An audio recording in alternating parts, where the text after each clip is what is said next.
mutu pendidikan, ya. Bagaimana proses penguatan pendidikan ini menjadi sangat luar biasa yang harus ditunjukkan oleh semua satuan pendidikan. Betul tidak? Apa yang sudah dilakukan oleh Bapak Ibu semua itu sudah menunjukkan bahwa terjadi perkembangan penguatan mutu pendidikan di satuan pendidikan Bapak Ibu semuanya. Sekali lagi saya ucapkan terima kasih kepada teman-teman dari Kementerian Pendidikan dan Kebudayaan atas kerjasama yang sudah dilakukan beberapa kali di Kabupaten Lumajang. Semoga kegiatan yang seperti ini bisa kita lakukan secara lebih intensif di waktu-waktu yang akan datang. Karena apa? Karena memang Lumajang ini agak kurang didukung oleh support institusi kelembagaan yang pendidikan yang berkualitas. Lokasi geografisnya yang agak sulit, kemudian masih sedikitnya institusi pendidikan khususnya perguruan tinggi. Ini menyebabkan kemudian penyiapan SDM di Lumajang ini menjadi cukup tertinggal dibanding dengan daerah-daerah yang lain, khususnya di daerah tangga yaitu di daerah Kabupaten Jember. Dan dengan mengucapkan Bismillahirrahmanirrahim, acara sosialisasi terkait dengan penguatan mutu pendidikan yang dilaksanakan oleh Beskap Kemendikbudristek di Kabupaten Lumajang dengan ini saya nyatakan dibuka. Siang Pak Pur. Siang Mas Ivan. Mas Fian. Senang, saya Fian dari Kemendikbudristek nih Pak Pur, bisa bincang-bincang seputar pendidikan dengan Bapak. Gimana Pak suasana kafenya Pak? Ini kafe terindah, kafe terbaik menurut saya di Lumajang. Karena suasana udaranya sangat banyak mengandung oksigen. Waduh. Ini bisa menjamin kita bisa berpikir lebih jernih dan menjadi lebih awet muda ya. Amin. Seumuran kayak kita nih Pak. Ya 11-12 lah. Apa yang ada di benak Pak Pur nih kalau menyebut Lumajang nih apa? Ya, ketika saya terdengar Lumajang, selalu yang teringat itu anak saya yang nomor 4, yang saya beri nama Saraswati. Saraswati. Ya. Jadi waktu saya jalan-jalan ke desa Argosari, itu desa tempat awal dan berkumpulnya masyarakat Hindu Tengger. Nah, di sana itu ada banyak sanggar di sini. Nah, sanggar-sanggar ini tempat kumpulnya anak-anak muda untuk mereka berlatih mengenal seni budaya dan agama Hindu Tengger. Nah, di situ ada patung seorang dewi yang sedang memegang suling. Iya. Dan gitar. Saya tanya ke tokoh adat sana, ini siapa?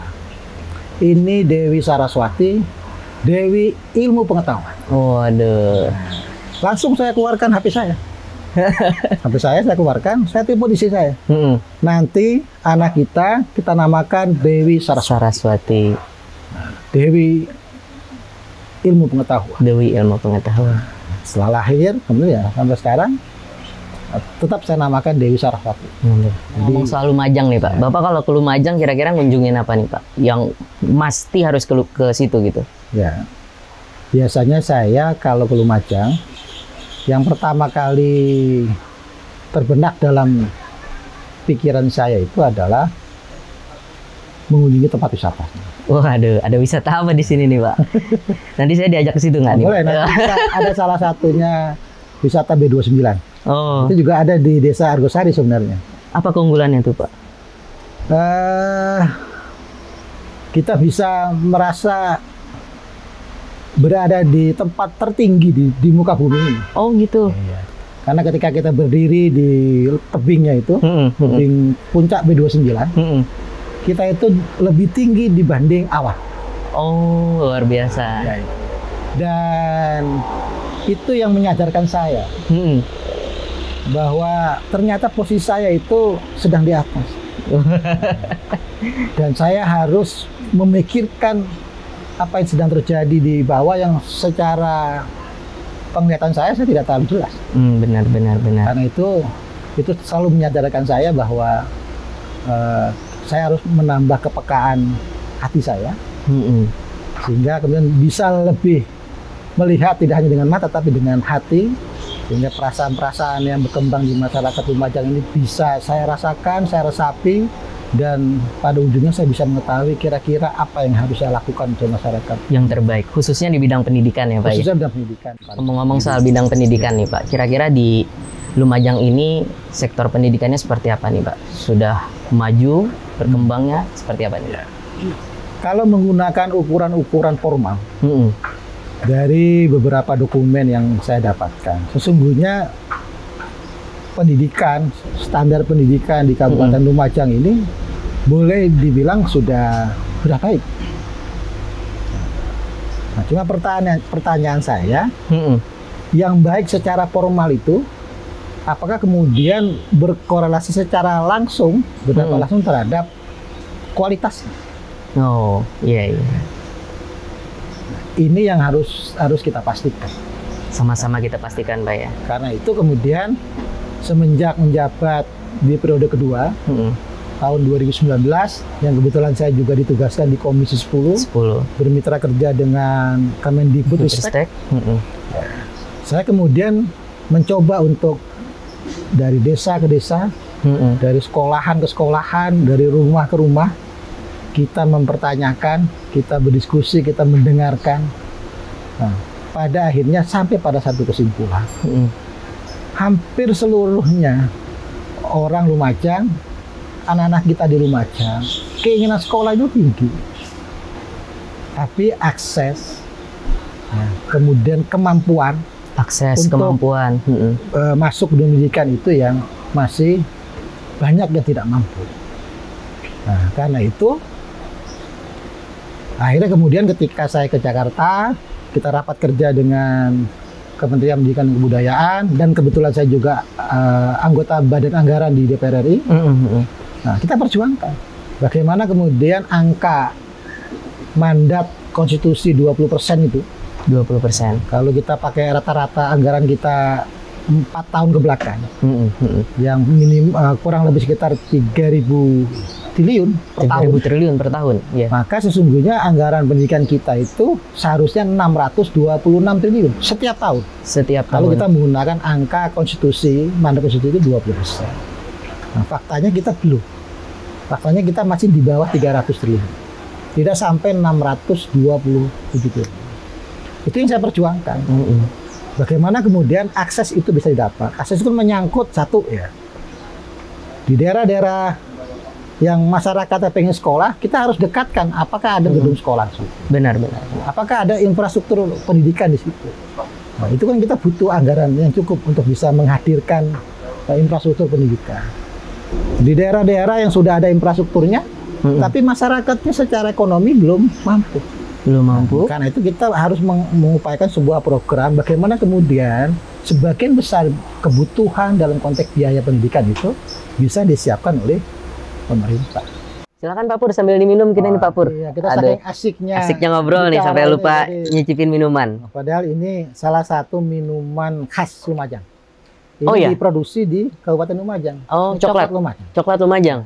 Jadi katanya orang Lumajang, kalau habis minum coklat ini perasaannya seperti sedang happy di dalam kolam renang. Ngomong-ngomong nih Pak Pur sambil minum coklat, ada nggak Pak Pur cerita unik dari penerima KIPK? Ada namanya Reza. Oh. Ya. Itu salah satu penerima KIP kuliah. Uniknya itu dia sebenarnya dulu korban bullying ya. Oh. Korban bullying. Tapi kemudian sekarang dia menjadi juara di seni bela diri, pencaksilat. Oh. Nah, ini tersalurkan dengan baik. Cerita bullying, tapi kemudian mendapatkan jalan yang baik. Nah, gitu. Kan banyak nih cerita bullying kemudian berakhir tragis. Kalau ini berakhir baik. Lompat dari lantai 4, gantung diri, kemudian dia keluar dari sekolahnya, kemudian akhirnya ada keterbelakangan mental. Nah, Reza ini unik. Jadi korban bullying, tapi kemudian punya prestasi. Oh, oke. Malah dapat kita kasih kemudian KIP kuliah. Artinya apa pesannya? Pesannya, kalau seorang ada Reza yang lain, ya, ketika dapat bullying kemudian berhasil bangkit itu mensupport, pasti ada yang mensupport kan? Apakah gurunya, apakah orang tuanya, apa kemudian dia punya grouping apa? Atau kemudian ketika dia kena bullying, dia kemudian bisa self pertahanan diri, saya nggak mau dibullying lagi. Sehingga kemudian kalau gitu saya harus ikut pencaksilat. Wah, benar. Setidaknya setelah itu teman saya nggak berani. Dia kumpul sama orang-orang yang punya prestasi. Nah, kemudian akhirnya seperti sekarang ini. Nah, itu sebenarnya yang harus kita rekayasa dalam bagaimana kemudian kita bisa mengantisipasi atau mengendalikan korban bullying dari korban menjadi sesuatu yang lebih baik. Dan sesungguhnya di instrumen episode keberapa? 25 kan sudah ada sebenarnya tentang bullying itu, tentang anti kekerasan di satuan pendidikan. Menurut saya ini bisa jadi model. Reza ini bisa kita jadikan model. Mungkin nanti saran saya mungkin kalau ada misalnya wawancara khusus atau apa, dia bisa di-profiling. Kan salah satu apa instrumen di Merdeka Belajar itu kan adalah berbagi hal baik kan gitu. Hal baik, benar. Menurut saya itu bisa di-profiling, kemudian kita sebar sebagai ternyata bullying itu bukan akhir dari segalanya. Malah bullying itu adalah awal dari bagaimana kita bisa sukses kan.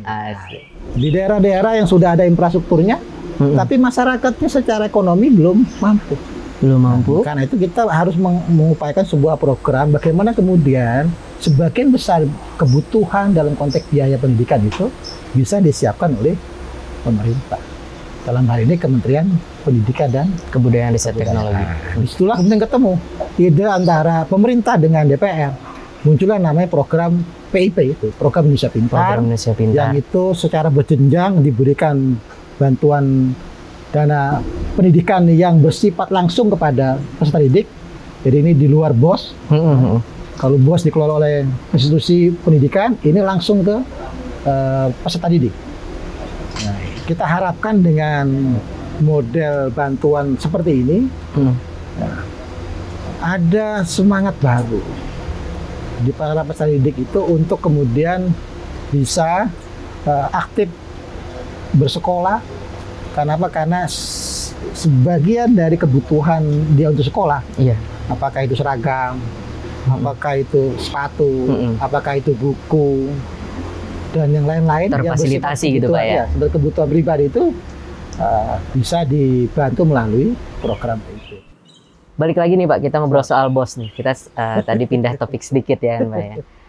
Kaitannya dengan penyaluran KIPK, kemudian PIP sendiri, bagaimana di Lumajang ini Pak pelaksanaannya menurut Bapak? Ya, sebenarnya sebelum ke situ Mas ya. Sebelum ke situ, saya ini semenjak tahun kedua, jadi kurang berarti tahun 2020 ya, 2020. Saya ini sebenarnya mendorong dan menginisiasi apa yang saya sebut dengan harga satuan pendidikan per siswa per jenjang. Saya mendorong di rapat-rapat bangga, rapat komisi, saya mendorong itu. Kenapa? Karena kita harus sepakat dulu kebutuhan siswa secara secara proporsional, secara idealis. Kebutuhan misalnya PAUD, satu siswa PAUD itu per siswa itu berapa? Kebutuhannya dalam waktu setahun. Begitu juga jenjang berikutnya di SD, di SMP, SMA, SMK, madrasah ibtidaiyah, madrasah aliyah, sanawiyah. Itu kita kan belum ada ukuran yang sama. Jadi kalau kita mulai dari kesepakatan ada harga satuan pendidikan per siswa per jenjang, maka kemudian kita akan pasti bisa menjawab problem yang paling mendasar dari pendidikan tadi. Yang selalu kita dengar, kita lihat, ada apa? Ada satu masyarakat di mana kemudian di sini kualitas pendidikannya bagus, di sini kualitas pendidikan tidak bagus. Sehingga ada sekolah favorit, ada sekolah tidak favorit. Tidak merata kualitasnya, Pak. Kenapa? Karena memang ketika kita ngomong BOS misalnya, ngomong BOS kan berdasarkan jumlah siswa. Sekolah-sekolah di atas misalnya ya siswanya hanya 6, dengan sekolah yang lebih mudah terjangkau, siswanya ada 300, sama-sama satu jenjang gitu, satu jenjang, tentu akan lebih bagus yang di sini kualitas yang 300 tadi dibanding yang 6. Kenapa? Karena sumber daya dan sumber dana yang didapat lebih banyak. Kalau dari Pak Pur sendiri punya tantangan nggak? Maksudnya pengen menantang lembaga yang melaksanakan akreditasi nggak nih? Apa yang harus dilakukan gitu agar prosesnya jauh lebih baik gitu? Ya, sebenarnya harus dilakukan pola siksak dulu lah. Gimana tuh, Pak? Jadi tentukan lokasi, nggak perlu ngomong segala macam, ya kita datangin aja. Artinya kita random gitu. Aja. Kita random datang sudah. Lihat Pak, ada atau enggak ada. Kan kita punya jadwal. Misalnya PAUD itu jam berapa sampai jam berapa kan guru harus ada, ini ada kan begitu. Datang saja. Tidak perlu ada surat menyurat atau segala macam. Kita harus lakukan itu. Nah, kalau para tim akreditasi bisa melakukan pola kayak gitu, saya yakin itu akan menjadi pesan berantai bagi lembaga-lembaga institusi yang lain.